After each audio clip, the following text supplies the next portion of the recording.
আমাদেরকে কোরআন ও হাদিস মোতাবেক নিজের জীবনকে গড়ার তৌফিক দান করুন। সকলে উচ্চ আওয়াজে বলি আমিন। একটি জবান বন্ধ রাখবেন না, আরেকবার বলি আমিন। সম্মানিত হাজিরিন, আসুন আমরা সরাসরি মূল আলোচনার পয়েন্টে ঢুকে যাই। তার আগে একটি কথা না বললে হয় না। আমরা যখন সংসার জীবনে পদার্পণ করি, সংসার জীবন যখন হয়ে যায়, তখন মা এবং বাবার স্বপ্ন দেখে একজন সন্তানের জন্ম, ঠিক কিনা? সন্তান যদি না আসে মা বাবার প্রয়োজনে, একদিকে মা অসহায় হয়ে যায়, আরেকদিকে বাবা অসহায় হয়ে যায়। সমাজের মধ্যে এত বিপদ সৃষ্টি হয়, এত হিংসা বিদ্বেষ সৃষ্টি হয়। ওই আমার মা জননীর উপর স্টিল রোলার ছাড়াই এরকম সমাজ আছে না নাই? তারপরেও আমার আল্লাহ দয়া করে, মায়া করে, মেহেরবানি করে আমাকে আপনাকে সন্তান হারা করে নাই। সন্তান দিয়ে আমি আমার পরীক্ষা করব, কিছু বান্দাদের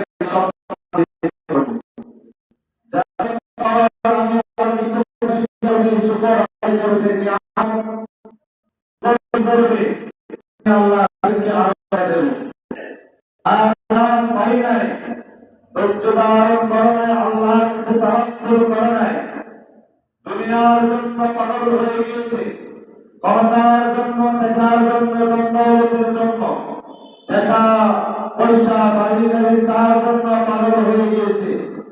আল্লাহর ইবাদত ছেড়ে দিয়েছে। রাসূল আরবি সাল্লাল্লাহু আলাইহি ওয়াসাল্লাম নবুয়তের যে তরিকা, যে রাস্তা, যে সিস্টেম আমাদেরকে শিক্ষা দিয়েছেন, সেই সিস্টেম থেকে আমরা অনেক দূরে সরে গিয়েছি। কারণ একটি দুঃখ, আল্লাহ সন্তান দেয় নাই, টাকা দেয় নাই, পয়সা দেয় নাই, আল্লাহর ইবাদত করবো না। অনেক ভাই সেটা বলে আল্লাহর ইবাদত থেকে অনেক দূরে সরে যায়। আরেকটা ভাই আছে, নিয়ামত পাওয়ার পরে আল্লাহ আমাকে সন্তানও দিয়েছেন, দৌলতও দিয়েছেন, ক্ষমতাও দিয়েছেন, গাড়ি বাড়ি নারী সব কিছু দিয়েছেন। এখন ইবাদত করার জন্য ফুর্তি করবো, আনন্দ করবো, খাবো আর ঘুমাবো, এরকম কিছু দল আছে। আরেকটা আছে মধ্যম পন্থা, গুণগত সংসার জীবন চলে, অতি পশুপতি নয়, একেবারে গরিব মিসকিন অসহায় নয়, মধ্যম পন্থা অবলম্বনের মধ্যে আল্লাহ রেখেছেন।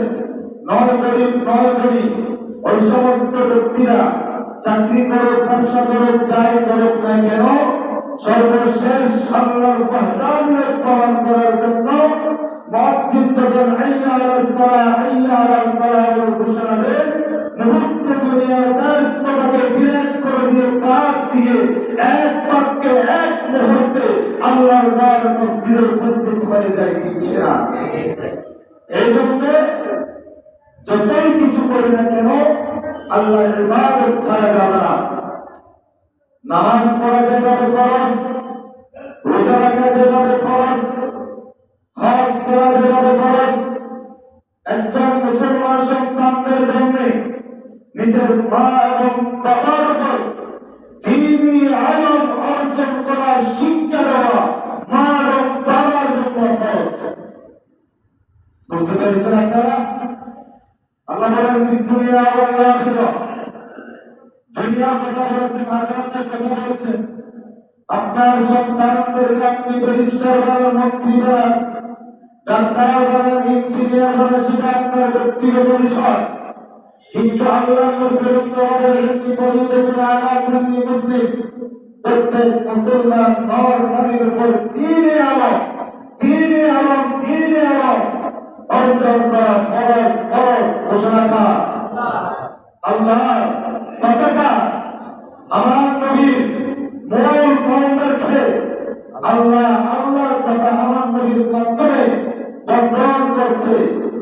প্রিয় বন্ধুরা, বলতে চাইছিলাম যেভাবে সন্তানদেরকে দ্বীনে আলম অর্জন করা ফরজ, এখন আমরা বাচ্চা যখন পা পা করে হাঁটে, ছোট্ট যখন বাবা ডাক দেয়, মা বলে যখন ডাক দেয় আমাদের সেই ছোট বোনেদেরকে, ছোট্ট সন্তানদেরকে দিন এবং শিক্ষা না দিয়ে আমরা কিন্ডারগার্টেনের মধ্যে ঢুকাই দিই, ইংলিশ মিডিয়ামের মধ্যে ঢুকাই দিই।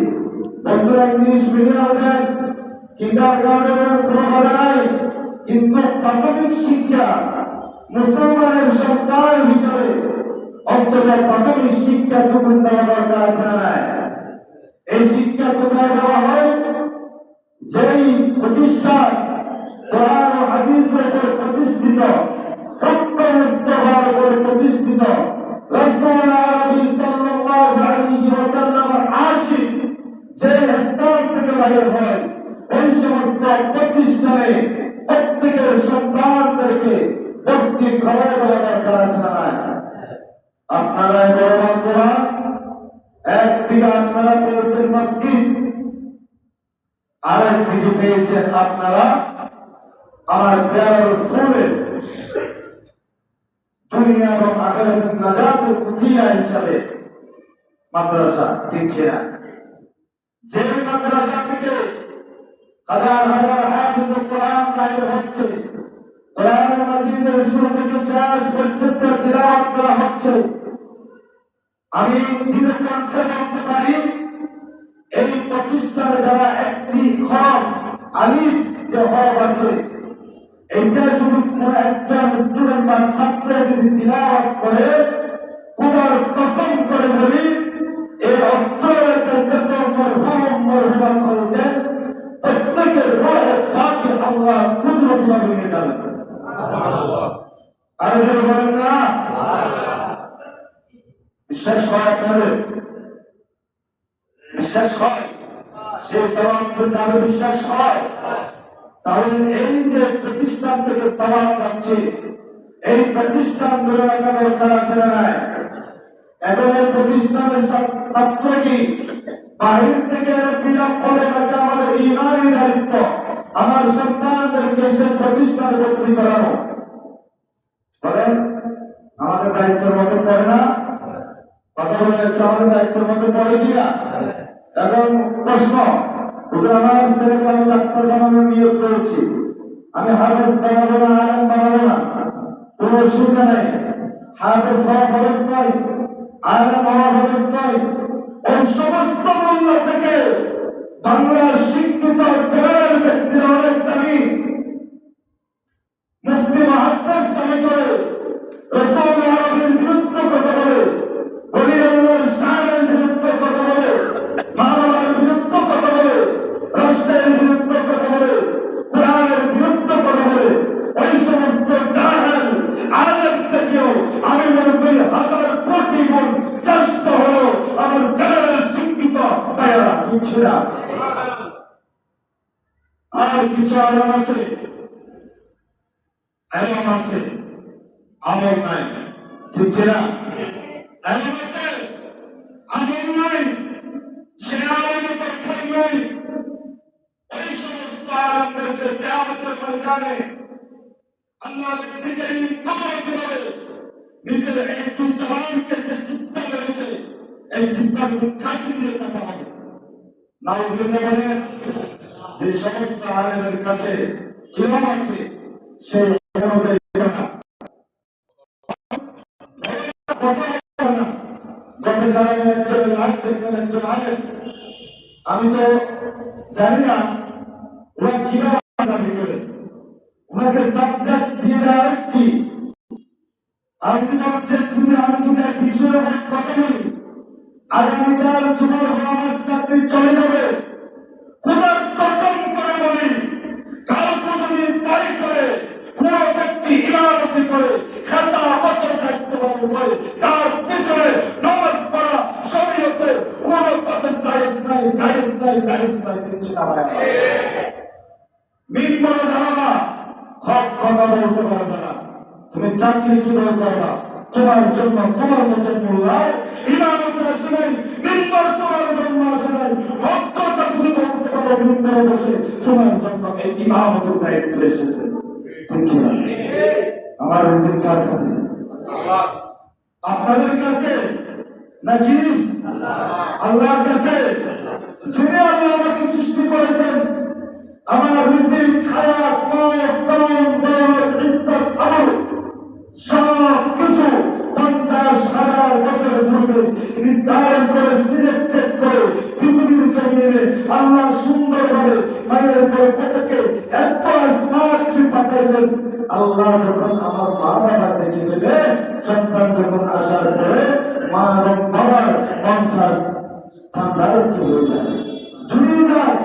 যদি আল্লাহ চাইতো আমাদেরকে মাত্র একটা যদি খান না দিত, এই যে শরীরটা নিয়ে একটিবার চিন্তা করি আমরা, আল্লাহ যদি আমাকে একটি হাত না দিত, আল্লাহ যদি আমাকে একটি নাক না দিত, আল্লাহ যদি আমাকে একটি চোখ না দিত, আল্লাহ যদি আমাদের জবানকে বন্ধ করে দিত, আল্লাহ যদি আমাদের চক্ষুকে বন্ধ করে দিত, একটা অঙ্গের শুকর আদায় করে কি শেষ করা যাবে?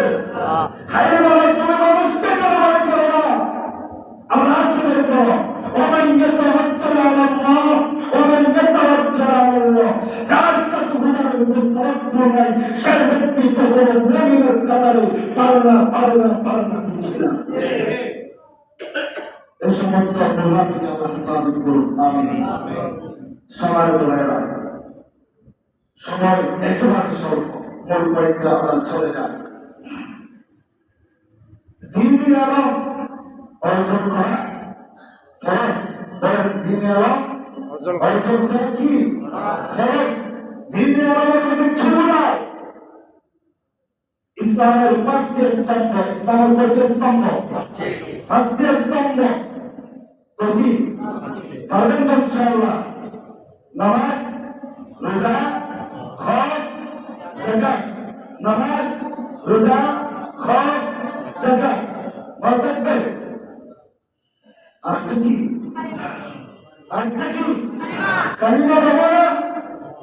কালিমা একটা কি বলছেন? কালিমা একটা ঈমান বলেন না? আমাদের কালিমা একটা ঈমান। তাহলে নামাজ বলেন, নামাজ, রোজা, সবাই বলেন নামাজ। নামাজ পড়ছেন তো? হাত তুলে বলেন নামাজ পড়লেন বলছে। হাত তুলছে, আলহামদুলিল্লাহ। আমাদের হাত তুলেছে, অনেকে বলেছে মারহাবা। নবীকে কথা বলার দিকে ছোট্ট করে হাত তুলে দিয়েছেন। হযরত মুআযিব বলে কোথায় গেলেন? ইযা জাআহুম লা ইস্তাখিরুনা সাআতান ওয়া লা ইস্তাকদিমুন। মালাকুল মউত ফিরে এসে এক মুহূর্ত আগানোর সুযোগ নাই, দাঁড়িয়ে যাওয়ার সুযোগ না, চলে আসতে হবে। বসে রাখা আল্লাহ। তাহলে ইসলামের কয় স্তম্ভ? সবাই বলতে বলেন কয় স্তম্ভ? 5 স্তম্ভ। 1 নম্বর নামাজ। নামাজ পড়বেন তো ইনশাআল্লাহ? নামাজ কোথায় শিক্ষা দেওয়া হয়? নামাজ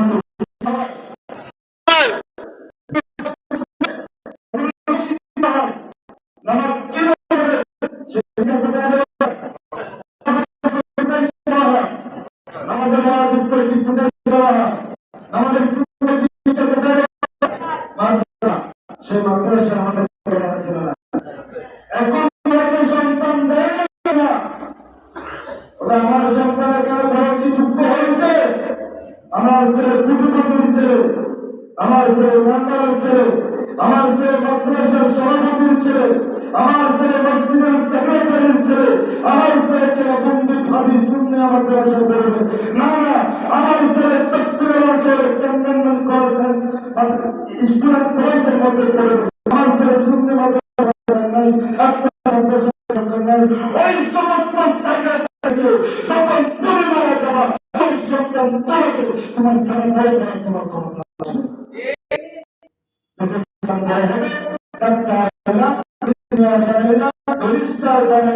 ওই সন্তান তোমাকে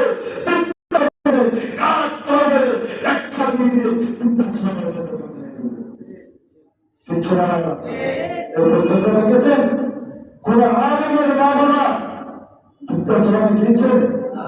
চাই না।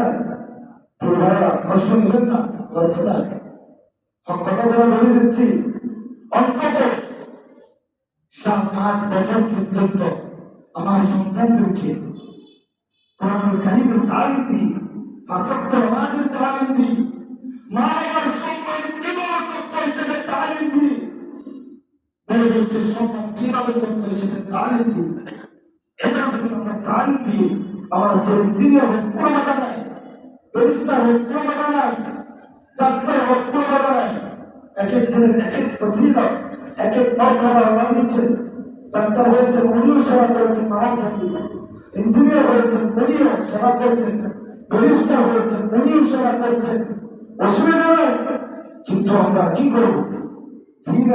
শিক্ষা দিয়ে অর্জন করাই দিয়ে আমরা বিভিন্ন সেক্টরে আমাদের সন্তানদেরকে আমরা নিয়ে যাবো। আল্লাহ আমাদেরকে তৌফিক দান করুন, আমিন। সম্মানিত হাজির, আসুন, যারা জানে, যারা জানে না তারা কি সমান? বলেন, যারা জানে আর যারা জানে না তারা কি সমান আছে? সমান নয়। আসমান জমিন দেবতা শুধু বাবা আল্লাহ বলেন, জ্ঞান এবং মূর্খ ব্যক্তি কখনো কি নয়? সমান নয়। অথচ মসজিদের কমিটির ফজিলতের মধ্যে হাদিস মুবারক পেয়েছি, ওই সমস্ত ব্যক্তিরা মসজিদের কমিটিতে হতে পারবে, সেক্রেটারি হবে, সভাপতি হবে, যে ব্যক্তি ইমামের অ্যাবসেন্সে ইমামতি করার যোগ্য রাখে। সেই কথা কাকে বলে? সেই কাকে কার কথা কে শুনে? আমি অনেকদিন শুনে আমার তোমাদের কথা শুনি, আমি বড় আনন্দ লেগেছি। মাদ্রাসা যখন মিটিং দিয়েছি, ওইখানে উনি আমাকে দাওয়াত দিয়েছেন। দাওয়াতের মাধ্যমে এক কথা বলবো আপনার এক প্রসঙ্গে, হুজুর আমার দাঁড়িয়ে আছে, পাঞ্জাবি আছে, টুপি আছে, কিন্তু দেখা যাবে স্টাফটা আমাকে ইমামত তুলে দেবে। উনি জবাব করা যাবে, লজ্জায় পড়ে আল্লাহ আকবার ইমামতি করছে। কেন জানেন? আলামত কোথায়? বলেন আলামত কোথায়? এটা বলে দিয়েছ। উনি তো এটা করছিলেন স্টেশনে, এখানে স্টেশনের বাইরে কেন যাচ্ছে? শুধু আলামত, উনি কোনো আলেম নয়, উনি কোনো মুহাদ্দিস নয়, ওনার পোশাকটা জাতীয় পোশাক, ওনার মুখের মধ্যে রাসূলুল্লাহ নবী সুন্নাহ আছে। সেজন্য আমার পরীক্ষা যখন দেখে জানাল ভাই তুমি ইমামতি করো, উনি না জানলেও না শিখলেও অন্তত পক্ষে লজ্জার করে হলো সুন্নাহ করা আমাদের শিখিয়ে দেবে। এখন সোশ্যাল মিডিয়ার যুগ, ইউটিউবে চার্জ করলে, নেটে চার্জ করলে সব কিছু চলে আসছে। আস্তে আস্তে আমরা পরিবর্তন হবে। আমার আল্লাহ বলেন, যারা জানে, যারা জানে না তারা কখনো কি নয়? একশো নম্বর। এই সম্পর্কে আপনি করেন 23 নম্বর ধারা, 18 নম্বর পৃষ্ঠা, 23 নম্বর ধারা, 18 নম্বর সূরা, সূরা জুমার আয়াত নম্বর। আল্লাহ কত চমৎকার ভাষায় জগৎকে শিক্ষা দিচ্ছেন।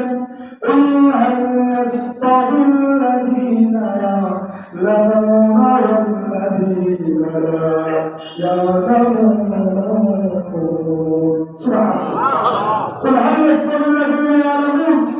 والذين لا يعلمون انما يتذكر من الالباب। আমার আল্লাহ বলেন, قل يا رسول الله, আপনি বলে দিন, আপনি বলে هل يستوي الذين يعلمون والذين لا يعلمون। জানে আর জানে না তারা এক সমান নয়। জানে কারা? তারা জানে যারা বিদ্যালয় করে, যারা কোরআন হাদিস করে, তারা জানে। তাদের আপনারা জানেন না, যারা জানে তাদের কাছে যেতে হবে, শিখতে হবে। আমার আল্লাহ বলেন, যারা জানে আর যারা কি করে জানে না তারা সমান নয়। আয়াত পড়ে বলেন, ইন্নামা ইয়াতাযাক্কারু উলুল আলবাব। এ আমার আয়াত কারিমা উপদেশটুকু, আদেশটুকু যারা গ্রহণ করবে, যাদের কাছে ন্যূনতম জ্ঞান আছে, যাদের কাছে ন্যূনতম আল্লাহ এবং আল্লাহ রাসূল তাকে বলেছেন, তারা আমার এই বাণী রাস্তায় তাদের কাজে মধ্যে হবে, তাদের বিরাট সজাগ হবে, তাদের বিরাট নাড়া দিবে। আল্লাহ কি করলাম সকাল থেকে সন্ধ্যা পর্যন্ত আল্লাহ তো ইবাদত করতে পারতাম। উপদেশ তাদের জন্য, ওই মা বাবার জন্য উপদেশ আজকের আলোচনা। যাদের কপালে ভাগ্য লিখে আছে, যাদের কপালে জান্নাত লিখে আছে, তাদের জন্য আজকের ওয়াজ।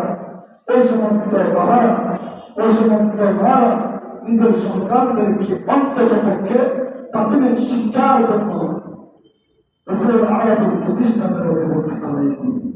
আল্লাহ আমাদের সন্তানদেরকে কোরআন হাদিস বোঝার তৌফিক দান করুন। আমিন।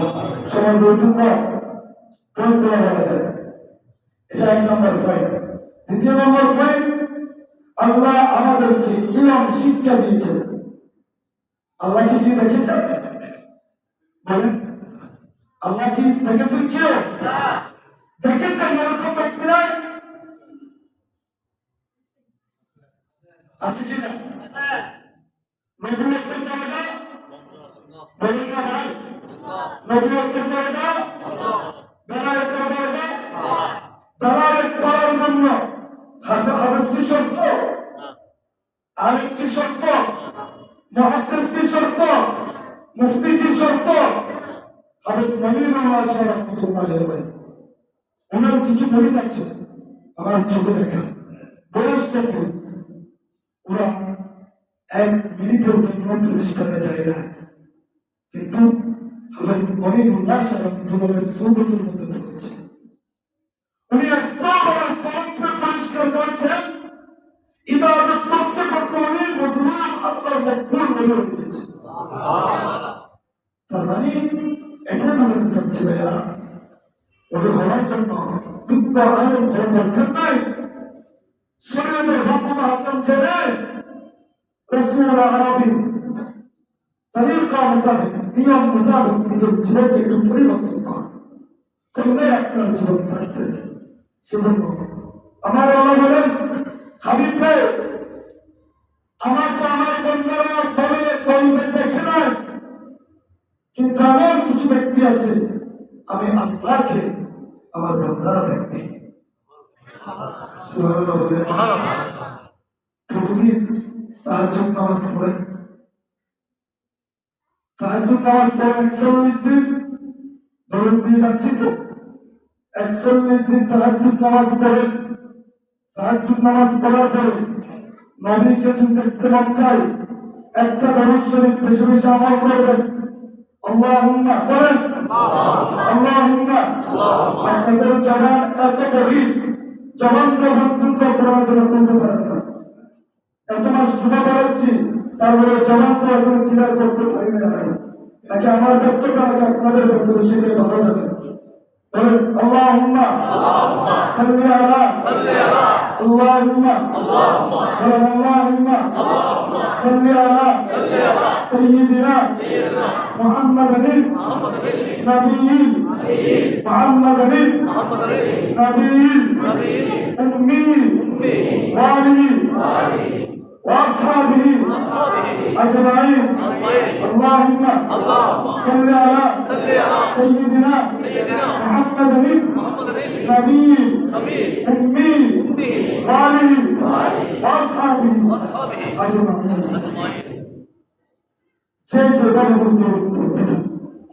এই মানুষের যদি তাহাজ্জুদ নামাজ পড়ার পরে 7 বার, 11 বার, 21 বার, 41 বার, এবার যদি 41 দিন লাগাতার পড়ে যায়, খোদার কসম আমার কামলি হওয়ার আপনাকে দেখাই দেব। আমার কামলি হওয়ার দেখাবে, আমার নবী স্বরূপ দিদার হয়ে যায়। আমার নবী কিন্তু বলেন, আল্লাহ নবীরে আমার আল্লাহকে একটু দেখতে মন চায়। মানে একটিবার বলেন না, আমার নবী যখন হাত করবে, আমার এই পাগল উম্মত, আমার এই আশিক, আমি নবীকে দেখেছি, আমার আল্লাহকে দেখার বেশি পাগল হয়েছে। আল্লাহ তুমি কি দয়াবান না? তোমার নাম তো দয়ালু, তুমি তো গফফার, তুমি তো জব্বার, তুমি তো খালিক। আল্লাহ তুমি একটুবার দেখে না। সুবহানাল্লাহ, আল্লাহ দেখাই দিন। আমার কি মানুষের বন্ধুর বলবে তুমি বলবে সবসময় পড়বে, মনের কথা সন্তানের টেনশন, পারিবারিক টেনশন, পরিবারের কথা শুনো না, পরীক্ষা করে জামাই বিদেশ প্রত্যেকে বাংলার জমিনে পরাক্রমের সাথে লাইন করে আর দুটো টন্টি মারে। এখন সে মাকে চরিত্রহীন পরিবারকে চরিত্র আমাদের কিভাবে কন্ট্রোল করবে? আল্লাহর কাছে বেশি বেশি চিন্তা করবে, আল্লাহর কাছে চিন্তা করে সন্তানের কথা শুনো না, সন্তানের আল্লাহর কাছে করে তাহাজ্জুদ নামাজের জন্য পড়ে। এখন তাহাজ্জুদ নামাজ তো দূরের কথা, আসক্ত নামাজ পর্যন্ত পড়ে, ঠিক না? এখন যদি প্রশ্ন করেন নামাজ হয়েছে, নামাজ পর্যন্ত পড়েছে, আমার বলা দরকার নেই, আমার বলা দরকার না। কতবার বলবো, অনেক বলেছি। যাই হোক, সবার হাতে আল্লাহ আমার নবীকে ইমাম শিক্ষা দিয়েছেন, আমার নবী সাহাবায়ে কেরামকে শিক্ষা দিয়েছেন। এভাবে ধারাবাহিকভাবে আজকের তারিখ পর্যন্ত আয়াত কারিমের একটা তাফসীর দেখলাম, ইন্নামা ইয়াখশাল্লাহা মিন ইবাদিহিল উলামা। সমস্ত আলিমরা আল্লাহকে ভয় করে। ইয়াখশাল্লাহ, হার উপরে যদি কি থাকে, জবান থাকে, সমস্ত আলিমরা আল্লাহকে ভয় করে। আর যদি হায়ের উপরে যদি পেশ দিয়ে পড়া হয়, কি দিয়ে পেশ দিয়ে যদি পড়া হয়, ইন্নামা ইয়াখশাল্লাহ। এই তাফসীর কোথায় পাবেন? তাফসীর কুরতুবী ওখানে পেয়ে যাবেন। এই হা এবং হুর তাফসীর হচ্ছে আপনাদের তাফসীর কুরতুবীর মধ্যে লেখা হচ্ছে হাসিয়ার মধ্যে, শুধু পেশার তাফসীর করতে গিয়ে বলতে লাগবেন সমস্ত সৃষ্টি জগৎ আলেমদের জন্য আল্লাহর কাছে ফরিয়াদ করে। কি করে? আলেমদের জন্য আল্লাহর কাছে কি করে? দোয়া করে ফরিয়াদ করে, আল্লাহ আমার আলেমদের গুনাহ মাফ করে দাও। আলেমরা কি করে? আল্লাহকে ভয় করে, আর সে আলেমদের জন্য দোয়া করছে। সমস্ত সৃষ্টি যত আছে, সমস্ত সৃষ্টি আল্লাহর কাছে ফরিয়াদ করে সকাল থেকে। সে আলেমটুকু কোন স্থান থেকে তৈরি হয়? প্রতিষ্ঠান থেকে, মাদ্রাসা থেকে। আমাদের অত্র এলাকার যে প্রতিষ্ঠান রয়েছে, ওই প্রতিষ্ঠান এই বছরে এই মাসে 14 ডিসেম্বর থেকে ভর্তি কার্যক্রম শুরু হবে। অন্ততপক্ষে ভাই আপনার ছেলে যেখানে দেন, কোনো বাধা নাই, কোনো অসুবিধা নাই। কোরআনটা কোনো শিক্ষা দেন না, নামাজটা শিক্ষা দেন, মা বাপকে ছেলেরা শিক্ষা দেন না, আল্লাহ নবীর প্রাণটা শিক্ষা দেন, আল্লাহ নবীর প্রাণটা শিক্ষা দেন, অন্তত সেটাই করে। দিবেন তো আপনাদের সন্তানদেরকে? হাত তুলে কথা বলেন, দিবেন তো? অন্তত কোরআনটা শিক্ষা দেন ভাই, তারপর নিজে কোনো অসুবিধা নেই। আল্লাহ আমাদেরকে কবুল করুন, আমিন। তাহলে ইমাম শিক্ষা দিয়েছেন কে? আল্লাহ। দ্বিতীয় নম্বর পয়েন্ট, আয়াত বলতে পারছি না, সময় শেষ। তৃতীয় নম্বর পয়েন্ট, আলেমদের মর্যাদা খুব লা ইলাহা ইল্লাল্লাহ বৃদ্ধি করেছে। সুবহানাল্লাহ। আমার যারা পক্ষে এই বুদ্ধির পাড়াবাসী আমার সিনাই পাকে হাত দিয়ে বলতে পারবো, আমার এই সিনাই পাকে 6666 আয়াত কারিমা আল্লাহ আমাকে বড় মুক্তার মতো বেঁধে দিয়েছেন। এই সিনাগুলো বলছি, আমাকে সবাই ভালোবাসে, অসম্ভব ভালোবাসে। শুধু একটি কারণে, চেহারা দেখি নয়, তথ্য দেখি নয়। এই যে মিম্বরে বসে কোরআন হাদিসের আলোচনা করে না, দাঁড়িয়ে রাখা মুরব্বীরা বুকে জড়িয়ে, সমাবেশ ভাইরা বুকে জড়িয়ে কেন? ওই যে কোরআন হাদিসের জ্ঞান আল্লাহ একটু কোরআন জ্ঞান দিয়েছে, ওই কলমের জন্য মহাব্বত করে। মানে আমার মতো ফারুকি কত হাজার হাজার দোকানে, মাঠে, মার্কেটে, মন্দিরে বলতেছে, তাদের কোনো সম্মান নাই। অথচ খাবারের জন্য, দাবারের জন্য সিরিয়াল করছে না। কেন? এই মহাব্বতের প্রত্যেকে সৃষ্টি করে, কেউ চিন্তা করে এটা আল্লাহর পক্ষ থেকে আপনাদের অন্তর আমরা ঢেলে দিয়েছি। যিনি আল্লাহর মধ্যে তাওয়াক্কুল করে, যিনি কোরআনের বাণী পৌঁছান, যিনি হাদিসের বাণী পৌঁছান, যিনি রাসূল আরবি প্রেম করে জায়গায় ওই আল্লাহকে ভালোবাসে, মা বাবাকে ভালোবাসে। আমার আল্লাহ বলেন, বান্দারা তোমাদের মখলুকাত যদি তোমার বিরুদ্ধে কথা বলে তোমার কোনো অসুবিধা নেই, আমি আল্লাহ তোমার জন্য যথেষ্ট। সেই জন্য আলেমদের মধ্যে দেখতে পারেন আল্লাহ চতুর্থ নম্বর পয়েন্ট, আল্লাহ তাআলা যার মঙ্গল চান তাকে ইলমে দ্বীনের জ্ঞান দান করেন। আল্লাহ যাকে ভালোবাসেন তাকে ইলমে দ্বীনের জ্ঞান দান করেন। এখন ইলমে দ্বীনের জ্ঞান হাফেজা হয়েছে, আলেম হয়েছে সেটা নয়। ওই যে আপনি নামাজের একটি সূরা শিখেছেন, একটি মাসআলা শিখেছেন, একটি রুকু শিখেছেন, সেটাও ইলমে দ্বীনের মধ্যে পড়ে। আল্লাহ সুবহানাহু ওয়া তাআলা আমাদেরকে আমল করার তৌফিক দান করুন। সর্বশেষ বাকি আলোচনা আগামী জুমায় ইনশাআল্লাহ কিছু কথা আছে, মাসালা বলতে হবে। এখন আসুন, গত জুমায় আমি মাসালা বলেছিলাম। কিসের মাসালা মনে আছে? কে বলতে পারবেন এক পক্ষে? বলেন, সন্তানদের মধ্যে বলেন, হুজুর বয়স করেছি চাকরি, কে বলতে পারবেন? পুরস্কার দেবো, নামাজের পর পুরস্কার দেবো আমি। দাঁড়াবো, দাঁড়াই করি।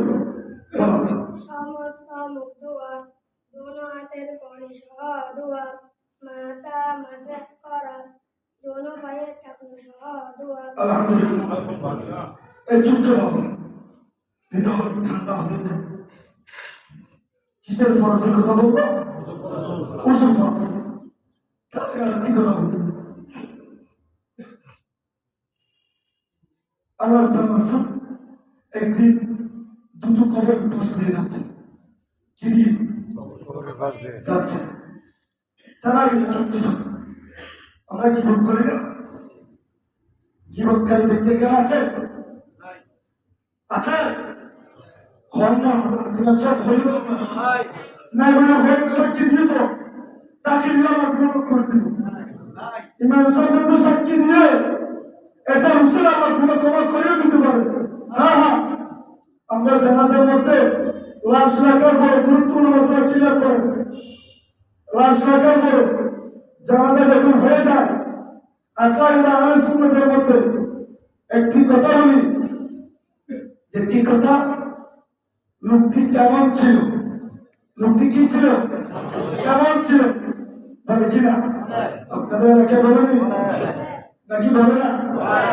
সবাই একবার করে খুব ভালো ছিল, কিন্তু হাকিকত চিন্তা করলে উনি সারা জীবন খেয়েছে সুখ, সারা জীবন খেয়েছে ঘুষ, সারা জীবন করেছে বাটপারি, সারা জীবন করেছে জানা, সারা জীবন করেছে মসজিদের টাকা খেয়েছে, সারা জীবন মাদ্রাসার টাকা খেয়েছে। ওই ব্যক্তিকে যে নামাজ আমরা কি বলি? খুব বলেন না, খুব ভালো ছিল। আমার নবী বলেন, উম্মতরে আমার আসে দুইজন যেখানে দাঁড়িয়ে যায়, আমি দয়াল নবীর দ্বিতীয় ব্যক্তি হিসেবে সেখানে আছি। আমি দয়াল নবী যেখানে থাকবো আমার পরে সেখানেই থাকবো। শাহিদাও ওয়া মুবাশশিরাও ওয়া নাযীরা, এটা তাফসীর করে দেখবেন। এটা তাফসীর বলছি। দুইজন আছে সেখানে, আমার নবী সেখানে। সেজন্য উনি যদিও গুনাহ করেছে, অন্যায় করেছে, হাজার হাজার মুসলিমের মধ্যে যদি একজন যদি মুস্তাজাব মুস্তাওয়া থাকে, ওই ব্যক্তি মুসলিম ওই মরহুমের গুনাহ মাফ করে দেবে। হ্যাঁ, হুজুর গুনাহ মাফ করে দেবে। উনি যে মাফ করেছে, আশা করা শাস্তি ভোগ করতেই হবে। শাস্তি করবো কার? মানুষের জীবন, মানুষের স্টেশন, কবরের জগৎ, হাসরের জগৎ, জান্নাতের জগৎ, আলোচনা বোঝা করবো সময় শেষ। এই জন্য বলছি, আমরা এটাকে নিয়োগ করে আকাইদা আহলে সুন্নাত ওয়াল জামাত এটা এই জন্য বলি, যাতে যদিও ব্যক্তি গুনাহ করেছে, ওই মুস্তাজাব মুস্তাওয়ার ব্যক্তি মুসলিম আল্লাহ গুনাহ ক্ষমা করে দিতে পারে, নাও দিতে পারে। এখন প্রশ্ন, আল্লাহ তাআলা রাসূল হেঁটে যাচ্ছে দুই কবরের মাঝখানে। ওই যে কিবত কোন জায়গা থেকে শুরু হয়েছে? আবু লাহাব ছিলেন নি? আবু লাহাব কে? বলে বলি, আবু লাহাব কে? আমার নবী জান্নাতে যাবে নাকি জাহান্নামে যাবে? এখন প্রশ্ন বুখারীর মধ্যে নাই। আমার নবী সবার